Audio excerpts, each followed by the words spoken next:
इस मार्केट में खुली हुई सभी दुकान में बैठे सभी दुकानदार, सभी इस कार्यक्रम में सम्मिलित हमारे पूरे विधानसभा से आए सभी सरपंचगण, सभी हमारे जनपद सदस्यगण, जिला पंचायत सदस्य नहीं है अपने पास, कोई बात नहीं।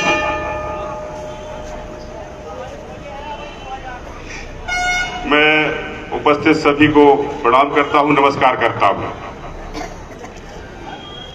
जैसा कि आप सभी लोगों को पता है कि आज जो हमारे देश की स्थिति निर्मित हो गई है, जब 2013 में भारतीय जनता पार्टी की सरकार आई थी, उस समय जो आज हमारे देश के प्रधानमंत्री मोदी जी जो बने बैठे हैं, और आप लोगों ने सुना होगा सागर भी आए थे और मंच के माध्यम से उन्होंने कहा था कि अगर हमारी केंद्र में सरकार बन गई तो हर वर्ष 2 करोड़ युवाओं को रोजगार देंगे, हर वर्ष 2 करोड़ युवाओं को रोजगार देंगे। यहां हमारे युवा भाई भी इस कार्यक्रम में सम्मिलित हैं। मैं पूछना चाहूंगा उनसे, क्या युवाओं को रोजगार मिला?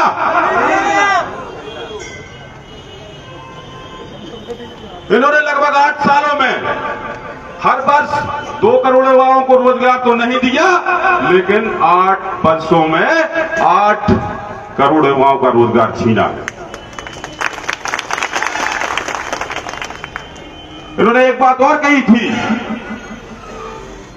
कि जो आज गैस का सिलेंडर जब कांग्रेस की सरकार थी 450 रुपए में भरा जाता था,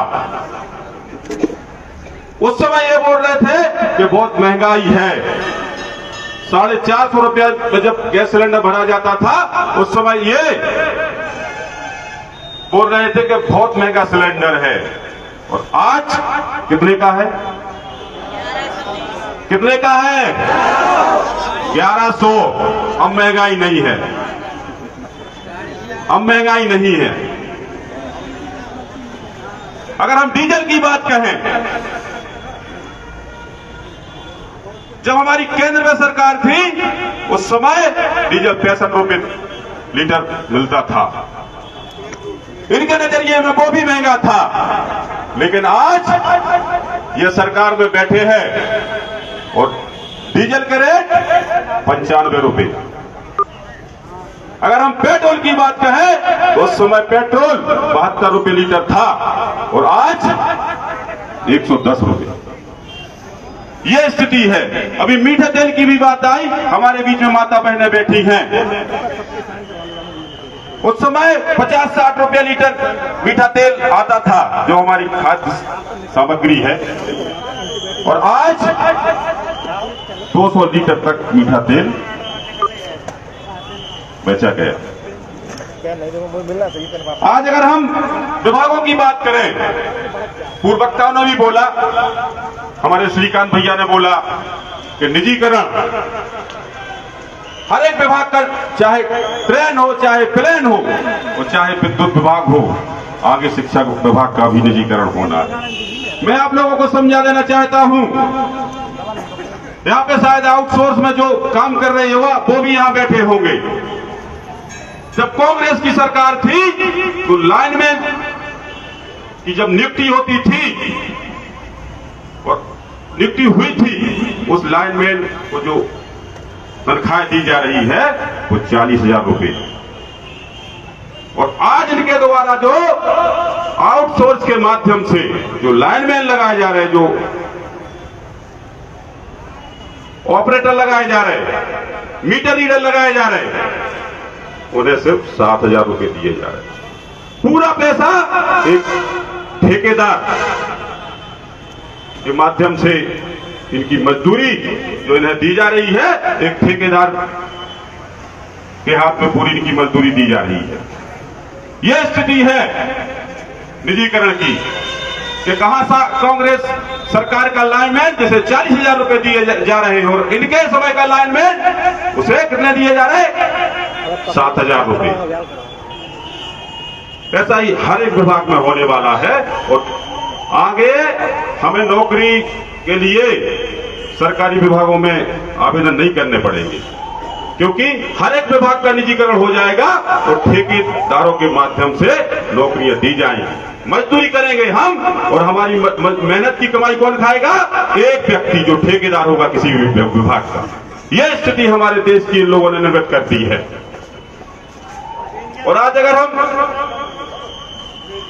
हम देश के संविधान की बात कहें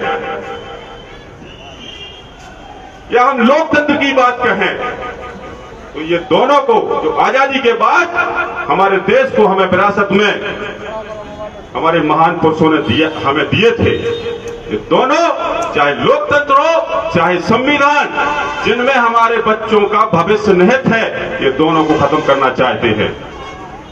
क्योंकि इनके पास जनमत तो बचा नहीं, ये सिर्फ लोकतांत्रिक रूप से चुनाव नहीं कराएंगे। अब जिस प्रकार मध्य प्रदेश में 2018 में आप सभी लोगों ने कमलनाथ जी के लिए और कांग्रेस के लिए आशीर्वाद दिया था, और मध्य प्रदेश में कांग्रेस की सरकार बनी थी, और आदरणीय कमलनाथ जी ने जो चुनाव के पहले जो घोषणा पत्र जारी किया था, जैसे ही हम अपन चुनाव जीते, मध्य प्रदेश में कांग्रेस की सरकार बनी, और वैसे ही हर एक जो घोषणा करी थी, हर एक घोषणा पे हमारे आदरणीय कमलनाथ जी काम करने लगे।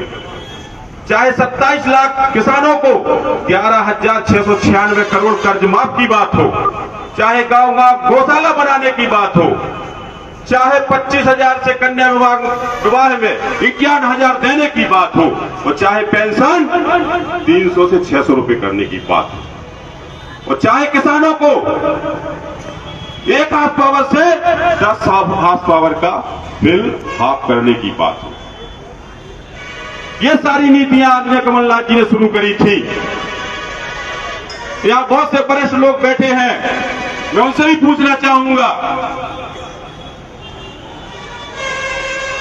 अगर आपने कभी कांग्रेस से सरकार, जब कांग्रेस की सरकार थी, चाहे केंद्र में हो और चाहे प्रदेश में हो, उस समय अगर आपको लाइन में लगना पड़ा हो तो आप बताएं डीएपी खाद के लिए।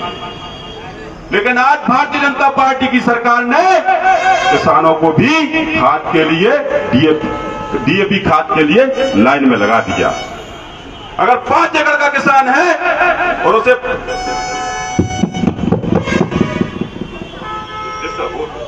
लाइन छोड़ दे गाड़ी, अगर 2 एकड़ का किसान है,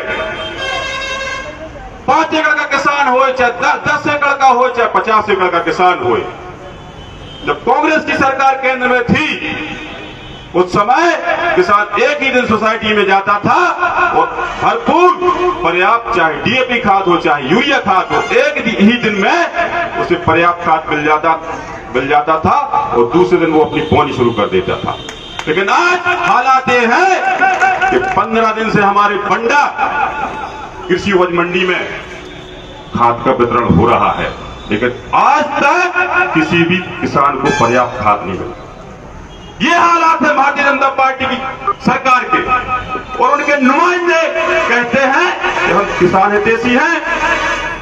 अगर तुमने मां का दूध पिया हो तो हमसे आके सम्मान करो, हम बताएंगे तुम्हारी औकात। राशन दुकानों का खाने वालों, नेतागिरी करने के लिए रोड पर आ गए, गरीबों का खाने वाले, राशन दुकानें चलाने वाले आज राजनीति करने के लिए रोड पर आ गए। ये भारतीय जनता पार्टी के लोग हैं। आदिवासी भाइयों का, हमारे अनुसूचित जाति भाइयों के, उन बीपीएल परिवारों का राशन खाने वाले आज राजनीति की बात करते हैं, हमें सिखाते हैं, हमारी कांग्रेस को सिखाते हैं जिसने देश को आजाद किया। हमसे आके सम्मान करो, हम बताएंगे तुम्हारी औकात। बात करते हैं कि कांग्रेस ने 70 साल में क्या किया। मैं बताता हूं तुम्हें कि कांग्रेस ने 70 साल में क्या किया। जब तुम्हारा जन्म हुआ था जिस हॉस्पिटल में, वो हॉस्पिटल कांग्रेस सरकार ने बनाई थी, और जिस आंगनबाड़ी में तुमने 5 साल तक पोषण आहार खाया, वो आंगनबाड़ी कांग्रेस की देन थी, लेकिन तुम्हारे मुख्यमंत्री शिवराज सिंह जी ने तो अरबों का कुपोषित बच्चों का पोषण आहार खा दिया, पेपरों में पड़ा होगा। अगर प्राइमरी की बात कहें, मिडिल की बात कहें, हाई स्कूल की बात कहें, हायर सेकेंडरी की बात करें और कॉलेज की बात कहें, जिस कॉलेज में, जिस हाई स्कूल में, जिस हायर सेकेंडरी स्कूल में, जिस मिडिल स्कूल में, जिस प्राइमरी स्कूल में तुम पढ़े और तुम्हारे बाप पढ़े, वो स्कूल कांग्रेस ने बनाया। कांग्रेस ने 70 साल में क्या किया मैं बताऊं? जिन वाहनों में तुम चाहे 4 व्हीलर हो चाहे 2 व्हीलर हो, जिन वाहनों में आज तुम स्वतंत्र हवा में घूम रहे हो, वो कांग्रेस ने वो वाहन चलवाए थे। चाहे ट्रेन की बात हो, चाहे प्लेन की बात हो, चाहे पानी में चलने वाहनों की बात हो, और यहां तक भी नहीं, जो कंप्यूटरीकरण, जैसे आज मोबाइल के रूप में, हर एक जेब में मोबाइल के रूप में जो रखा जा रहा है, ये कांग्रेस की देन थी, जिसने गलत को सरल कर दिया। वो बात करते हैं कि कांग्रेस ने क्या किया, हमसे आगे बात करो, हमसे संवाद करो, हम बताएंगे कि कांग्रेस ने 70 साल में क्या किया। यहां तक भी नहीं, जब तुम्हारी शादी हुई थी, वो शादी में जब रात में चकाचौंध उजाला हुआ था, उस उजाले को लाने वाली कांग्रेस की सरकार थी। यहां तक भी नहीं, जब तुम्हारी मृत्यु हुई थी, जब तुम्हारी मौत हुई थी, और जिस शमशान घाट पर तुम चले थे, वो शमशान घाट कांग्रेस ने बनाया। यहां तक भी नहीं, जहां तुम्हारी अस्थियों का विसर्जन हुआ था, मैं इलाहाबाद की बात कर रहा हूं, पूरा कैंपस कांग्रेस ने और गांधी परिवार ने देश को दान में दिया था। जहां पर तुम्हारी अस्थियों का विसर्जन हुआ, वो कैंपस उसका भी दान कांग्रेस ने दिया था। बात करते हैं कांग्रेस ने क्या किया, 70 साल में कांग्रेस ने क्या किया। इन्हें सिर्फ झूठ बोलने के अलावा कोई बात आती नहीं। आज अगर हम बात करें पूरे मध्य प्रदेश और देश में, बच्चों को शिक्षा नहीं दी जा रही है, बच्चों को शिक्षा नहीं दी जा रही है, सिर्फ बिल्डिंगें बनाई जा रही है। वो बिल्डिंगें ऐसी बनाई जा रही है, हमारे घोघरा में छप्पर गिरने से 2 बच्चियां घायल हो गई।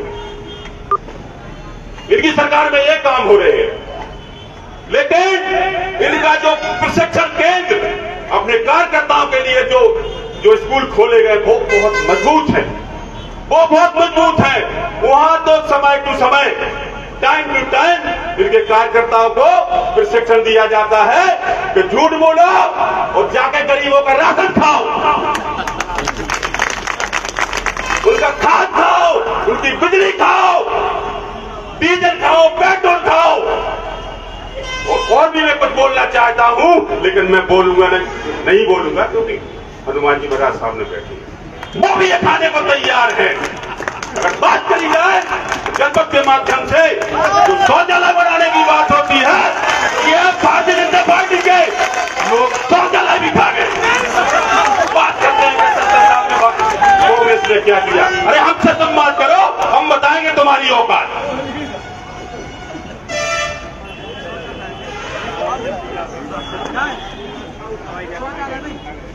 आने वाले समय में ये जो राहुल गांधी जी ने जो मुहिम छेड़ी है,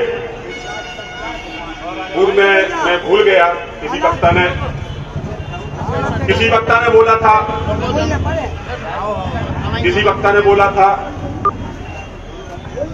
शायद सतीश भैया ने बोला था कि जिस प्रकार जब हमारे देश में ब्रिटिश सरकार का राज था, अंग्रेजों का राज था, तब ऐसी यात्राएं निकाली गई थी।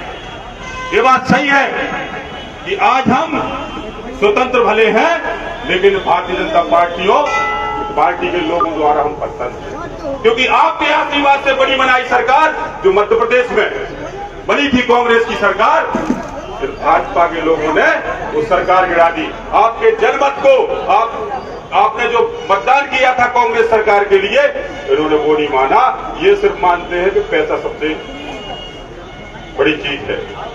मैं आप सभी लोगों से निवेदन करना चाहता हूं आप सभी लोगों ने मुझे 2018 में जो मतदान किया था, उसमें किसी भी व्यक्ति ने पैसे तो लिए नहीं थे मुझसे, पैसे तो किसी ने लिए नहीं थे। बस इसीलिए आपने वोट करी थी कि एक गरीब किसान का बेटा है, अगर ये जीतेगा नहीं तो इसका पूरा परिवार खत्म हो जाएगा।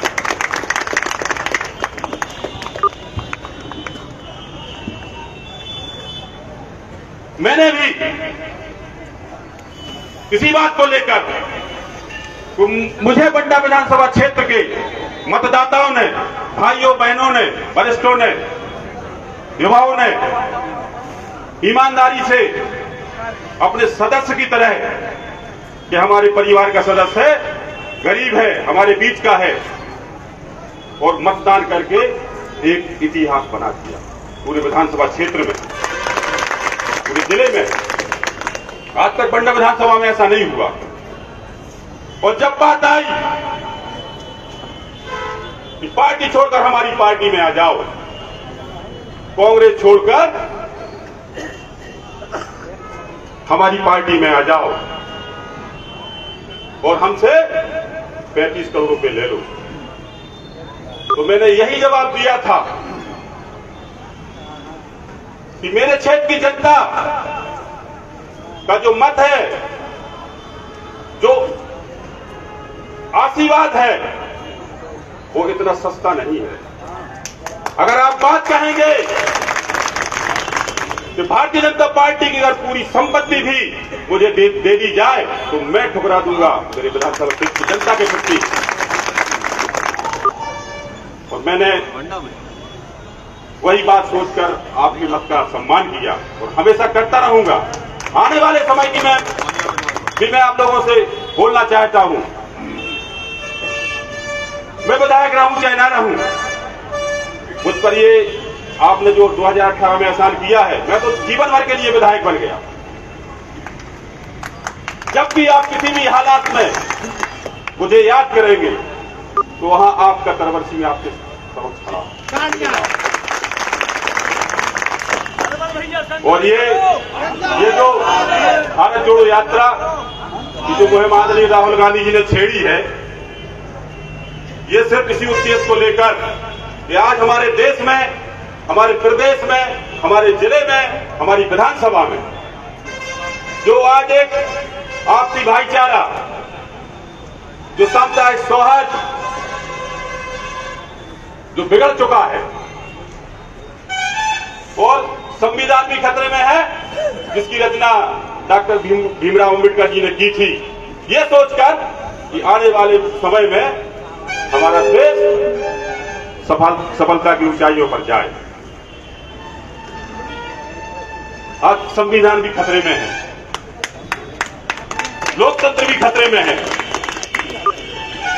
इन्हीं सारी चीजों को बचाने के लिए आज किसान भी खतरे में है, मजदूर भी खतरे में है, व्यापारी खतरे में है, अधिकारी कर्मचारी खतरे में है। इन सारी चीजों को सही करने के लिए ये मुहिम आदरणीय राहुल गांधी ने छेड़ी है। और मैं चाहूंगा कि आप समस्त हमारे बंडा विधानसभा क्षेत्र के समस्त कांग्रेस जन, किसान जन, सभी हमारे गरीब परिवार, सभी मजदूर जन, सभी भाई मिलकर इस मुहिम का समर्थन करें। और आज एक चीज और, जैसा कि एक झूठी सिर्फ एक दिखावा चल रहा था कि ये जो सीएम राइज स्कूल खोला गया है, जो कि हमारा बॉयज स्कूल जिसे मिटाया जाना है, तो उसके लिए अभी हम समस्त हमारे कांग्रेसन सभी किसान जन उसे रोकने के लिए कि वो हमारा जो बॉयज स्कूल है, वैसे ही हमारे यहाँ स्कूलों की कमी है, वो बच्चे बहुत ज्यादा हैं, तो उसके लिए एडीएम के माध्यम से मुख्यमंत्री तक एक लेटर हम सभी मिलकर देंगे। और दूसरा, मतलब जो सीएम राइज बनाया जाना है वो कहीं बंडा में कहीं और बना दिया जाए, शहर से लगा हो, जहां राजस्व की जगह हो, लेकिन ये हमारा जो बॉयज स्कूल है इसे ना मिटाया जाए। और दूसरी बात, आज यहां बहुत से ऐसे किसान बैठे होंगे, ज्यादा टाइम तो नहीं लग रहा, रात तो मुझे होनी है, आप लोगों को नहीं होगी, क्योंकि मुझे भोजपुर तक जाना है और मैं जाऊंगा, क्योंकि मैं जो ठान लेता हूं फिर मैं मानता नहीं, तो करके दिखाऊंगा। जैसा कि अभी हमारे विधानसभा क्षेत्र में जो ट्रांसफार्मर समय पर किसानों को उपलब्ध नहीं हो रहे, ट्रांसफार्मर अगर जल जाता है तो 15 दिन लग जाए, 20 दिन लग जाए। और जब हमारी मध्य प्रदेश में कांग्रेस की सरकार थी, उस समय आदरणीय कमलनाथ जी ने एक नीति बनाई थी कि अगर ट्रांसफार्मर जलता है और किसानों की बकाया राशि जितनी भी हो उसका आप 10% भरिए। अगर 1 लाख रुपए है उस पर बकाया तो मात्र 10,000 रुपए भरिए और ट्रांसफार्मर ले जाइए। लेकिन इन भारतीय जनता पार्टी के लोगों ने, जो बताते अपने आप को किसान हितैषी, इन लोगों ने उस राशि को बढ़ाकर 50% कर दिया कि 50% राशि आप भरो तब हम ट्रांसफार्मर देंगे, चाहे आपकी फसल सूखे और चाहे आप सूखो, हमें उससे कोई बात नहीं। उसके लिए भी हम एडीएम के माध्यम से मुख्यमंत्री के लिए आवेदन देंगे कि जिस प्रकार हमारे आदरणीय कमलनाथ जी ने जो नीति बनाई थी किसानों के हित में, वही नीति 10% वाली वो नीति फिर से लागू करी जाए और किसानों को ट्रांसफार्मर समय पर उपलब्ध कराए जाए। मेरे संभागीय अधिकारी मुख्य अंता है जो उनसे भी बात हुई है वर्मा जी से, लेकिन उतने पर्याप्त ट्रांसफार्मर नहीं मिल रहे हैं। लेकिन आने वाले समय में, कल के बाद, अगर समय पर किसानों को बिजली और ट्रांसफार्मर नहीं मिले तो यही भीड़ सागर जाएगी और सागर में कुछ नहीं हुआ तो भोपाल भी जाएगी। आज के इस कार्यक्रम में आप समस्त हमारे जाबाज सिपाही, हमारे कांग्रेस के हों, चाहे आमजन हो, चाहे किसान परिवार के लोग हों, जिन्होंने आज के इस कार्यक्रम को बेहद सफल बनाया, मैं सभी का हृदय से धन्यवाद करता हूं। और ये यात्रा यहां से भोजपुर तक आज जाएगी, उसमें समय कितना पूरा लग जाए और वहां समापन होगा आज का, और कल सुबह वहां से फिर शुरुआत इस यात्रा की होगी और खुरई बॉर्डर पर पारगुआ तक ये जाएगी। तो वहां के जो हमारे कांग्रेस के नेता हैं उन्हें हम राष्ट्रीय ध्वज सौंपकर, संविधान सौंपकर वहां से फिर हम वापस आ जाएंगे। और सभी जितने यहाँ इस कार्यक्रम में जितने भी हमारे कार्यकर्ता, सभी हमारे वरिष्ठ बुजुर्ग, सभी हमारी माता बहनें, सभी आमजन किसान जितने भी लोग यहाँ उपस्थित हैं, सभी को भोजन की व्यवस्था कार्यालय में करी गई है। तो मेरा विनम्र निवेदन है कि आप सभी लोग भोजन करके जाएं। आप सभी का बहुत बहुत धन्यवाद।